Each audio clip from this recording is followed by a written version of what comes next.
দায়িত্বগুলো আমাদের কি করে না, এই দায়িত্বগুলো আসলে পুলিশের না, বুঝলেন? এই দায়িত্ব পুলিশের না, এই দায়িত্বগুলো হচ্ছে বিআরটি লোকদের। রাস্তার গাড়ি ঘোড়া কাগজ দেখবে, ড্রাইভিং লাইসেন্স দেখবে, এগুলো বিআরটির জিনিস না, এগুলো পুলিশরা দেখবে না। এগুলো মূলত দেখার নিয়ম হচ্ছে বিআরটিতে যারা কর্মকর্তা আছে তারা দেখবে। কিন্তু আমাদের বাংলাদেশের সরকারি লোকদের কাজ কাম নেই, পুলিশের কি কাম, কোনো কাম আছে? এজন্য ওদের উপর একটা দায়িত্ব দিয়ে আছে, রাস্তার এই দেবো এইগুলো করে টরে, এগুলো আছে মূলত বিআরটির লোকদের কাজ। কিন্তু পুলিশের উপরে দেখা গেছে একটা দায়িত্ব দিচ্ছে, গাড়িগুলোর কাগজ চেক করবে পুলিশ, এরকম চেক করে। যেমন আপনি ব্যবসায় কোনো ঝামেলা আছে কিনা, কোনো ডুপ্লিকেট মাল দিতেছেন কিনা, এগুলো কারা দেয় বলছে? ভোক্তা অধিদপ্তর না, অন্য কেউ যে দেখতে পারবে। আপনি যে বলি আপনার যে মারবে এরকম না, তাহলে যাদের যে দায়িত্ব তারা সেই দায়িত্ব পালন করবে। আর ওনারা যদি অন্য কারো দায়িত্ব দেয় তারা সেই দায়িত্ব পালন করতে পারবে। তাই হোক, তাহলে আমরা শুধু গাড়ি চালাবো না, গাড়ি চালানোর জন্য রোডের যে সাইনগুলো থাকে এইগুলো সম্পর্কে আমরা আইডিয়া নেবো, এগুলো সম্পর্কে জ্ঞান নেবো, জানবো, জানলে আমরা রোডে এইগুলো ব্যবহার করতে পারবো। তাহলে ট্রাফিক যারা নিয়ন্ত্রণ করে তাদেরকে কি বলে? ট্রাফিক পুলিশ বলে। আমরা যে নিয়মকরণ রাস্তায় মেনে চলাফেরা করি এইগুলোকে কি বলে? ট্রাফিক বলে। আর এই নিয়মকরণের ভিতরে যে সাইনগুলো থাকে রোডে সেইগুলোকে কি বলে? রোড সাইন বলে অথবা ট্রাফিক সিগন্যাল বলে। এখন প্রশ্ন হচ্ছে রোড সাইন বা ট্রাফিক সিগন্যাল কয় প্রকার? এর উত্তর হচ্ছে ট্রাফিক সাইন বা রোড সাইন বা ট্রাফিক সিগন্যাল 3 প্রকার। 1 নম্বর হচ্ছে বাধ্যতামূলক চিহ্ন, 2 নম্বর হচ্ছে সতর্কীকরণ বা সতর্কতামূলক চিহ্ন, 3 নম্বর হচ্ছে তথ্যমূলক চিহ্ন। বুঝছেন? এখানে দেখা যাচ্ছে অনেকগুলো, তাই না? অনেক, আসলে অনেক না, এটা অল্পর ভিতরে, কিন্তু আপনার বুঝতে হবে সহজ আকারে। যেমন বাধ্যতামূলক চিহ্ন, এর অর্থ এটি আমার অবশ্যই করতে হবে। এই যে ক্লাস করতেছি। সতর্কীকরণ চিহ্ন, এটা সতর্কতামূলক চিহ্ন, যে সামনে এমন একটা অবস্থা আছে আপনি সতর্ক চলাফেরা করেন। তথ্যমূলক চিহ্ন, যেটা হচ্ছে আপনার সামনে একটা বিষয় আছে, এটা আপনার আগে থেকে তথ্য দিয়ে জানাই দিচ্ছে, এটা আপনি চাইলে ব্যবহার করতে পারবেন, লাগলে এটা আপনি ব্যবহার করতে পারবেন, এরকম। তো আমরা মুখস্থ করার নিয়ম কি? মুখস্থ করবো হচ্ছে তথ্যমূলক চিহ্ন, বুঝছেন? গেল। বাধ্যতামূলক চিহ্নের ভিতরে 2 প্রকার, একটা হচ্ছে বাধ্যতামূলক হাবাচক চিহ্ন, একটা হচ্ছে বাধ্যতামূলক নাবাচক চিহ্ন। হাবাচক চিহ্ন যেটা, এটা অবশ্যই করতে হবে, নাবাচক চিহ্ন এটা করা যাবে না। হাবাচক চিহ্ন যেটা, এটা হচ্ছে কালারে আপনার গোল আকৃতি, মানে গোল হবে, ভিতরে হচ্ছে সবুজ কালার হবে, সবুজ অথবা নীল যেটা বলে এই কালার হবে। যদি গোল গোল চিহ্নের ভিতরে আপনার নীল বা সবুজ কালারে হয়, তাহলে এর ভিতরে যা আঁকা আছে আর নিচে যা লেখা আছে এটা অবশ্যই কি করতে হবে? করতে হবে। যেমন বামে ঘেসে চলুন, কেবল সামনের দিকে চলুন, বামে মোড়, সম্মুখে বামে মোড়, গোল চক্র, এখানে অবশ্যই ঘুরতে হবে, সর্বনিম্ন গতিসীমা, একই গন্তব্যে পৌঁছার জন্য গাড়ির যে কোনো দিক দিয়ে, যে কোনো পাশ দিয়ে অতিক্রম করতে পারে, একদিকে চলাচল। এই চিহ্নগুলো একটু কম, মনে করেন বাধ্যতামূলক হাবাচক চিহ্নগুলো অল্প, অনেক না, অল্প। নাবাচক চিহ্ন কিন্তু অনেক, আর হাবাচক চিহ্নগুলো অল্প, বেশি না। যেমন বামে ঘেসে চলেন, আমি কিছু রাস্তা আছে ঘেসে বাম দিয়ে যাইতে হয়, কেবল সামনের দিকে চলাচল, অন্য কোনো পথ নাই, সোজা চলাচল। বামে মোড়, একটা হচ্ছে একটু দূরে যেয়ে বামে মোড়, একটা হচ্ছে সামনাসামনি সম্মুখে বামে মোড়, এটা চিহ্নের উপর। একই গন্তব্যে পৌঁছানোর জন্য মানে এখানে অবশ্যই ঘুরতে হবে, মানে গোল চক্র। ধরেন এদিকে একটা রাস্তা, এদিকে একটা রাস্তা, এদিকে একটা রাস্তা, যেমন বিভিন্ন জায়গায় দেখবেন গোল চক্কর থাকে, 3টে 4টে রাস্তা থাকে, ওদিকে যাওয়া, সিরাজগঞ্জের দিকে, সিলেট যাইতে গেলে বিভিন্ন জায়গায় এরকম পড়ে। তাহলে আপনি ধরেন এই রাস্তায় ঢুকবেন, এবার আপনি আসছেন এখান থেকে, আপনার রাইড হচ্ছে এখান থেকে ঢুকে এই জায়গা থেকে ঘুরে এই অতিক্রম করে এসে এখান থেকে এই জায়গা ঢুকতে হবে, এটা না? এখন আপনি এই জায়গা থেকে এসে সরাসরি ডাইরেক্ট এখান থেকে ঢুকে গেছেন, এটা কি আপনার রং? এখানে রং হয়, তাহলে আপনার পুলিশ কি করবে? মামলা দেবে। আপনি মামলা এখানে দিতেই পারবেন, যেখানে আপনি রং করছেন এখানে মামলা খাওয়ার জন্য আপনি প্রস্তুত নিয়ে নিয়েছেন, তাহলে আপনি মামলা দিতে পারবেন। যদি আপনি এখান থেকে ঘুরে এগুলো আসেন, তাহলে আপনি রাইট, আপনার মামলা দেওয়ার ক্ষমতা ওদের নাই, মামলা দিবেন। এখানে অবশ্যই ঘুরতে হবে, এই গোল চক্করগুলো যদি থাকে আপনার ঘুরিয়ে তারপরে আসতে হবে। শরীরপুরে যাওয়ার রাইট রাস্তা কোনটা? এখান থেকে আমরা মৌচাক যাবো, মৌচাক থেকে ইউটার্ন নিয়ে তারপরে হচ্ছে আমরা ওখানে যাবো, এটা না? এখন আমরা শরীরপুরে যাই তো ডাইরেক্ট এখান থেকে এই রাস্তা দিয়ে চলে যাই, ডাইরেক্ট এখান থেকে ঢুকে যায়, ঢুকে গেলে সামনে শরীরপুরের নিচে মডার্ন হাসপাতালের সামনে ইউটার্ন আছে না, ওই জায়গায় পুলিশ দাঁড়ায় থাকে না? এখান থেকে দেখুন অটোগুলো বেশি, সাধারণ অটোগুলো। পুলিশে যদি আপনারা ধরে তাহলে মামলা দিতে পারবে, আপনি রং সাইড থেকে আসছেন। কিন্তু আমাদের রাইট সাইড হচ্ছে আমরা ঘুরে এখান থেকে যাবো, এটা হচ্ছে রাইট, এখানে মামলা দেবেন। তো এটা হচ্ছে এইরকম। আর এটা হচ্ছে 30 কিলোমিটার, সর্বনিম্ন গতিসীমা 30। বুঝছেন? এই 30 কিলোমিটার এখানে যদি আপনার 50, 60 যা লেখা থাকবে এই সর্বনিম্ন এটা থাকতে এটার উপরে আপনি মানে এটার উপরে থাকতে হবে, এর নিচে আপনি নামতে পারবেন না। সর্বনিম্ন দিয়ে দিলে 30 গতির নিচে আপনি চালাতে পারবেন না। যেমন আমাদের যে হাইওয়ে রোডটা, এই রোডটা যদি আমরা ডাইন সাইড থেকে গাড়ি চালাই আমাদের প্রতি 30 উপরে থাকা লাগে, 30-40 এর থাকা লাগে। এর নিচে কিন্তু চালান যায়, আমি চালানোর সময় রাগ করি যে ওই লাইনে এত আস্তে চালান। আবার বাম সাইডে যদি চালাই, বাম সাইডে হচ্ছে ধীরগতি গাড়ির জন্য, ধীরগতির গাড়ির জন্য যারা লোকাল ধীরগতি এরা চলবে, নামবে আবার যাবে, আবার লোকজন নামাবে উঠাবে, এরকম না লোকাল। কারণ আমরা ডাইন সাইডে যে যদি একটু ধীরে ধীরে চালাতে যাই তাহলে হবে না, মিলবে না, পিছনের গাড়ির সাথে মিলবে না। তো যে জায়গায় লেখা থাকবে 30 কিলোমিটার, এটা যদি নীল চিহ্ন গোল চিহ্ন নীলের ভিতরে হয় বা সবুজের ভিতরে হয় তাহলে সর্বনিম্ন গতিসীমা, আর যদি এটা লালের ভিতরে হয় তাহলে সর্বোচ্চ গতিসীমা। চিহ্ন একই কিন্তু কালারে আলাদা, বুঝছেন? গেল একই গন্তব্যে পৌঁছার জন্য গাড়ি যে কোনো পাশে অতিক্রম করতে পারে। যেমন এখান থেকে আমরা আনসার একাডেমি চিনি না, আনসার একাডেমি এখন একজন হচ্ছে ফ্লাইওভারের উপর থেকে আর একজনে গেছে ফ্লাইওভারের নিচ থেকে, দুইজনে কিন্তু এক জায়গাতেই আমরা পৌঁছাবো, দুজনে যে আনসার একাডেমির গেটে যাবো, তাই না? উপর থেকে গেলেও সেই জায়গা, নিচ থেকে গেলেও সেই জায়গা। এরকম যদি কোনো রোড হয় যে একই জায়গা যাওয়ার জন্য দুইটা রোড, তাহলে ওই দুইটা রোডে ওই জায়গায় এই চিহ্নটা দেওয়া থাকে। যেমন ফ্লাইওভারের মাথায় এরকম চিহ্ন দেওয়া থাকে, আপনি নিচ থেকেও যাইতে পারবেন, উপর থেকেও যাইতে পারবেন, বুঝছেন? একদিকে চলাচল। তাহলে এই চিহ্নগুলোকে অর্থ কি? বাধ্যতামূলক হাবাচক চিহ্ন, মানে এই যে অবশ্যই আমার করতে হবে। বাধ্যতামূলক না বাচক মানে নিষেধ চিহ্ন, মানে এই গোল চিহ্ন যদি লাল হয়, লাল আকারে হয়, ভিতরে যা আঁকা আছে আর নিচে যা লেখা আছে এটা অবশ্যই কি করা যাবে? করা যাবে। যেমন প্রবেশ নিষেধ এইভাবে হয়, এইভাবে হয়। এখানে ঢাকা দিয়ে এখানে বাস এঁকে দিচ্ছে, মানে বাস প্রবেশ নিষেধ। এখানে যদি গাড়ি এঁকে দিল তাহলে গাড়ি, মোটরসাইকেল এঁকে দিল তাহলে মোটরসাইকেল প্রবেশ নিষেধ, যা এঁকে দিচ্ছে তাই প্রবেশ নিষেধ। এখানে দুইটা গাড়ি এঁকে দিচ্ছে, এর অর্থ কি? দুইটা গাড়ি একত্রে হওয়া নিষেধ, মানে ওভারটেক করা নিষেধ। দুইটা গাড়ি একত্রে কখন হয়? যখন একটা গাড়ি ওভারটেক করে, তখন একত্রে হয়, তাই না? দুইটা গাড়ি ওভারটেকিং করা নিষেধ। ওটা থামুন শিশু পারাপার, পার্কিং নিষেধ, থামা নিষেধ, থামুন এবং রাস্তা দিয়ে মোটর গাড়ি প্রবেশ নিষেধ। এখন মোটর গাড়ি হিসেবে আমরা কি বুঝি? মোটর গাড়ি হিসেবে অনেকে বুঝতে পারি এই যে মোটর, যে অটো চলে এগুলো মোটর গাড়ি না, এগুলো কোনো মোটর গাড়ি না। ইঞ্জিন চালিত যে গাড়িগুলো আছে এগুলো মোটর গাড়ি বলে। ইঞ্জিন চালিত যে মোটর গাড়িগুলো আছে এগুলো প্রবেশ নিষেধ, বুঝছেন? এরপরে না থামিয়ে অগ্রসর নিষেধ, প্রতি স্কেলের ওজন 4 টনের বেশি নয়, ট্রাক প্রবেশ নিষেধ, ট্রাক্টর অথবা দীর্ঘগতির গাড়ি, পশুচালিত গাড়ি, পথচারী চলাচল নিষেধ, রিক্সা চলাচল নিষেধ, বাইসাইকেল চলাচল নিষেধ, ঠেলা গাড়ি চলাচল নিষেধ, গ্যাসের গাড়ি চলাচল নিষেধ, যা যা দেওয়া আছে এগুলো সব নিষেধ ছিল, ওটা একটু খুলে দেন। এরপরে 60 টনের অধিক ট্রাক প্রবেশ নিষেধ। এখন একটা ব্রিজ বানাইছে আপনার ওখানে লিখে দেওয়া আছে 60 টনের অধিক ট্রাক প্রবেশ নিষেধ, আপনার 10 টন দেওয়া আছে, 8 টন দেওয়া আছে, আপনি যদি ওই ব্রিজের উপর ওঠেন কি হবে না? ভেঙে যাওয়ার সম্ভাবনা থাকে না? কিছুদিন আগে আমাদের গোপালগঞ্জে একটা ব্রিজ ভেঙে গেছে, দেখছেন মনে হয়, আর বিভিন্ন জায়গায় ওরকম ভাঙে, ট্রাক নিয়ে ট্রাকের অটো নিয়ে ডাইরেক্ট ভেঙে পড়ে গেছে। এখানে যা লেখা আছে 60 টনের অধিক ট্রাক প্রবেশ নিষেধ, আপনি আপনার যদি 60 টনের অধিক হয় তাহলে আপনি ওখানে ঢোকাবেন না। গাড়ির উচ্চতা, গাড়ির উচ্চতা অনেক দেওয়া হয়েছে, গাড়ি দেওয়া থাকে, এর উপরে মানে বেশি মাল বহন করে আছে যদি উঠতে পারবো, গাড়ির প্রস্তুত সীমা থাকে না আরেক দিক দীর্ঘসীমা লম্বা। এরপরে জাতীয় গতিসীমা, সর্বোচ্চ গতিসীমা, এইটা আর এইটা সেম একই, একটা হচ্ছে সর্বনিম্ন সর্বোচ্চ। এখানে লালের ভিতরে যদি 80 একা থাকে তো সর্বোচ্চ গতি 80, এর উপরে উঠাতে পারবেন।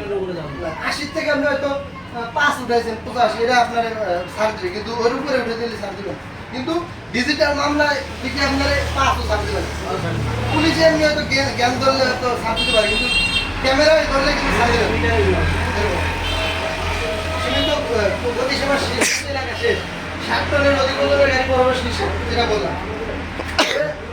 হরেন বাজারও নিষেধ, ডানে বামে মোড় নিষেধ, ইউটার্ন নিষেধ। ধরেন এখান থেকে মৌচাক পার হয়ে যায়, ইউটার্ন আছে, আমরা জানি না অনেক দিন থেকে ইউটার্ন আছে। হঠাৎ করে ধরেন আমি 1 বছর এখানে আসি, 1 বছর আগে এখান থেকে ইউটার্ন নিয়ে গেছি, এখন হঠাৎ করে আসছি ওখানে ইউটার্ন না করে দিচ্ছি, ইউটার্ন বন্ধ করে নাই, কিন্তু ওখানে একটা টানাই দিয়েছে ইউটার্ন নেওয়া যাবে। এখন যদি আমি ওখান থেকে ইউটার্ন নিই আমরা মামলা দিয়ে দেবো। আমি তো এই দেখিতে মজাইতেছি, কারণ যে জায়গায় ইউটার্ন দেওয়া থাকে ওখানে আগে থেকে আপনার প্লেন দেওয়া থাকে ইউটার্ন আপনি বলবেন ইউটার্ন নেওয়া, আপনি নিষেধ থাকে ইউটার্ন দিয়ে কাটা দেওয়া ইউটার্ন করা যাবে। এগুলো বোঝা কিন্তু একেবারে সহজ, আপনি ওই পড়ালেখা বুঝবেন,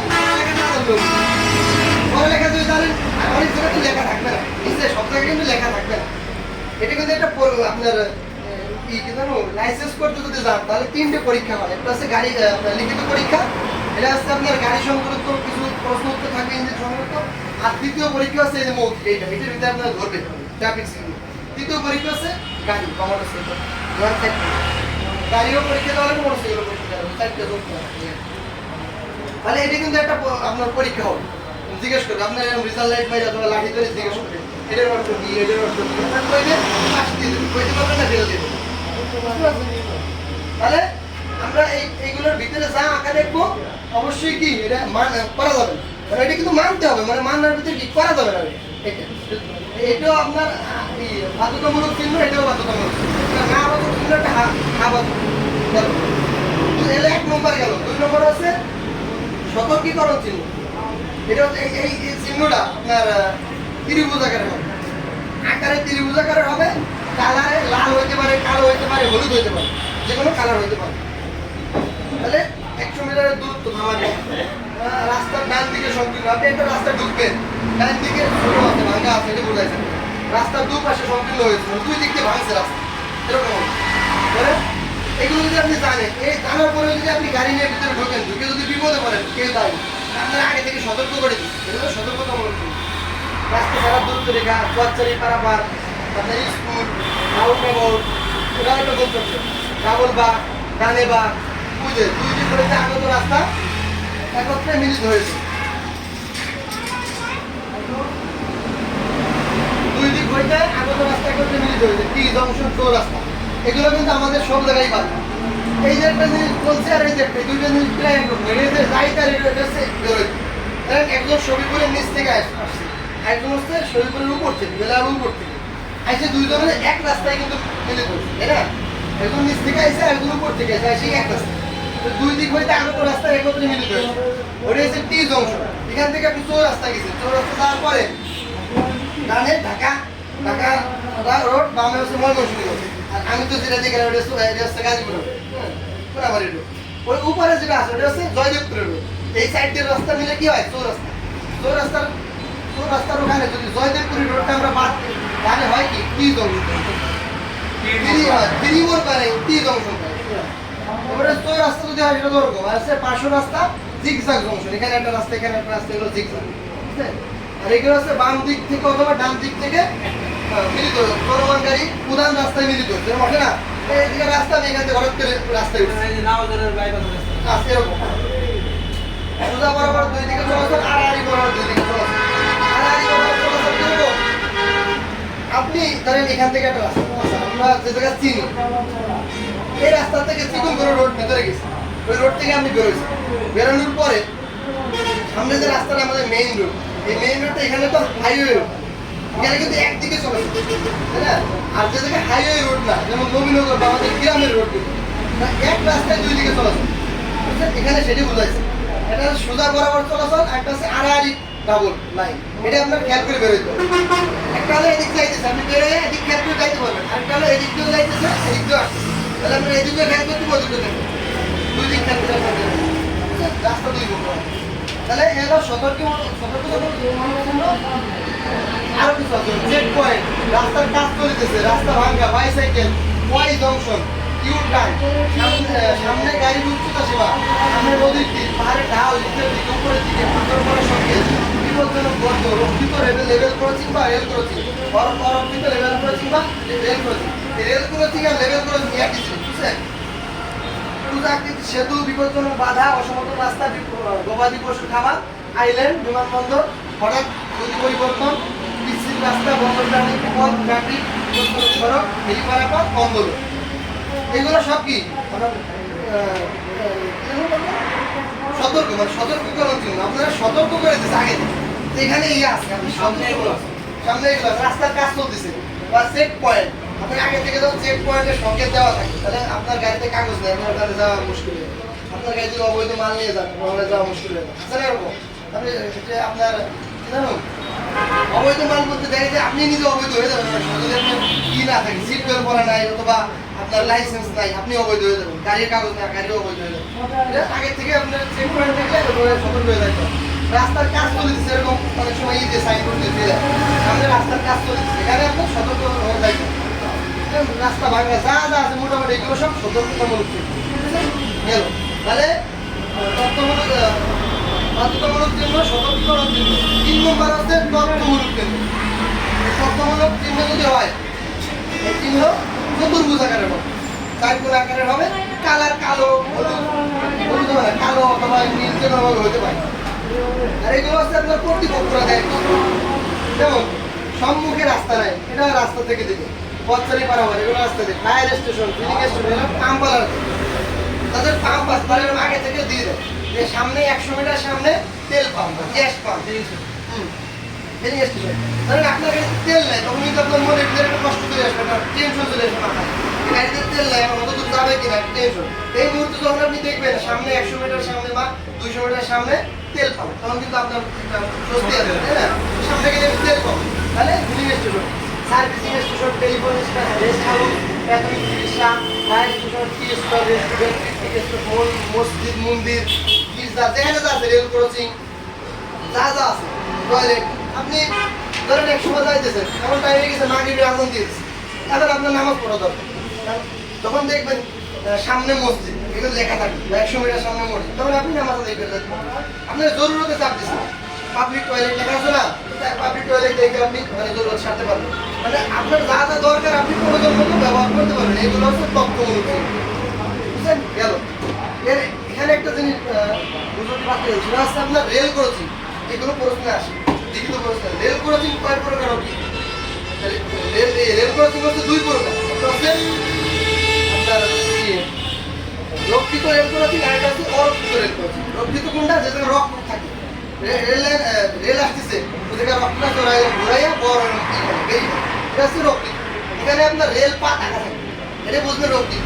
যে জায়গায় অরক্ষিত মানে ওখানে কোনো লোক নেই, ভিতরের কিছু কিছু রোড, কিছু রোড ওখানে অরক্ষিত, লোকজন নেই, মানে আপনার নিজের দায়িত্বে পা দিতে হবে। অনেক ভান্ডারা যাইতে ভিতর থেকে ছিল, কিন্তু এখন কিন্তু রক্ষিত করে দিতে, কারণ অনেক গাড়ি অ্যাক্সিডেন্ট হয়েছে, আমিও দেখছি, আমিও দেখছি বড় বড় কভারের গাড়ি ট্রেনে অনেক দূর ঠেলে নিয়ে গেছে, ভাঙ্গি মুঙ্গি বিদিক হয়ে গেছে। রেল তো অনেক দ্রুত চলে, বুঝছেন? রেল তো একটা হচ্ছে রক্ষিত, একটা হচ্ছে অরক্ষিত। রক্ষিত যেটা সেখানে রক্ত থাকবে, আপনার টেনশন নেই, ওরা যাবে যাইতে করে সেভাবে যাবেন। অরক্ষিত যদি হয় তাহলে আপনার মানে রেল রেল রেল গাড়ি রাখা থাকবে, মানে অরক্ষিত, মানে আপনার দেখে পার হইতে হবে। মানে আন্দাজে পার হইতে গেলে যদি আপনার গাড়ি লাগাই দেয় কিছু করতে পারবেন, অরক্ষিত লেগে যেতে আপনার সতর্ক করতে হবে। এগুলো হচ্ছে আমরা দেখতে হবে, কারণ এগুলো প্রশ্ন কিন্তু আমাদের আসে লিখিত পরীক্ষা দিতে গেলে। তো এগুলো আমরা জানলাম তোমার কাজ। এখন একটা প্রশ্ন হচ্ছে, কোন জায়গায় অবশ্যই হরেন বাজাইতে হবে জানেন? কোন জায়গায় অবশ্যই হরেন বাজানো লাগবে বলতে পারেন?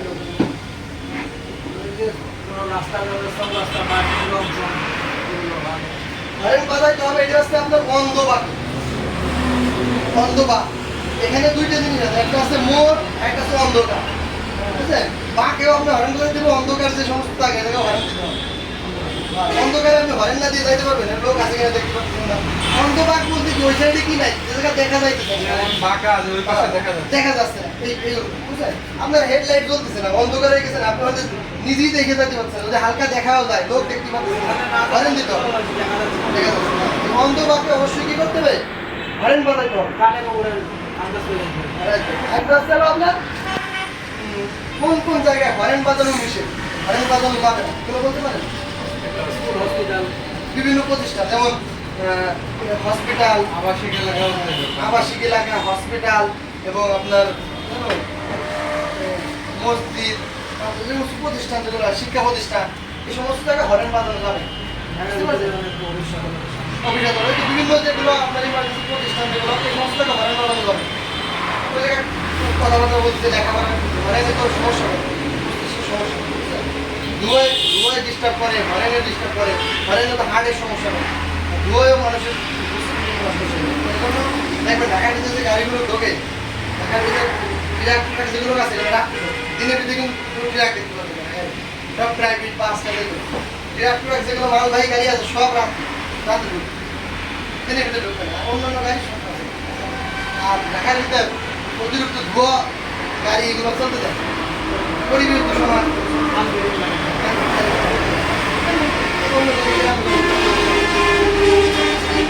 আমাদের এগুলো জানতে হবে। খালি যে আমরা ড্রাইভিং জানবো, গাড়ি চালাইতে পারবো, অন্য কিছু জানবো না, এগুলো না। আমাদের গাড়ি শিখতে হবে। গাড়ির সাথে যে সঙ্গে যে এইগুলো আছে, যে রাস্তার ট্রাফিক সিগন্যালগুলি, একটা গাড়ি হঠাৎ করে বন্ধ হয়ে গেলে কী করা লাগবে, চাকা খোলা, মেকানিজম যে আইডিয়াগুলো, এগুলো আমাদের নিতে হবে। এগুলো জানলে মোটামুটি আপনি একটা গাড়ি সম্পূর্ণ চালাইতে পারবেন। আপনি যদি কোনো চাকরি করেন বা নিজের গাড়ি আপনি চালান, গাড়িটা আপনি নিজে মেনটেন্স করতে পারবেন। চাকরি করেন, তাহলে আপনি যেগুলো বোঝেন, তাহলে আপনার চাকরিটা মালিক খুশি হবে, চাকরিটা থাকতে হবে। আর আপনি কিছু বোঝেন না, খালি গাড়ি চালাতে পারেন, মালিক এতে খুশি হবে। মালিক চাই একজন ড্রাইভার, সে স্বাভাবিক প্রাথমিক যে বিষয়গুলো জানতে হবে। হঠাৎ করে একটা গাড়ি স্টার্ট হচ্ছে না, কি করতে হবে, একটা গাড়ির চাকা বন্ধ হয়ে গেছে বা একটা পার্টস দরকার, কোন জায়গায় পাওয়া যাবে, এই সম্পর্কে দক্ষ হইলে তাহলে মালিক ই করে নেয়, গুরুত্ব দিয়ে নেয়, বুঝলেন? তাহলে আমাদের এগুলো অবশ্যই জানতে হবে, ঠিক আছে?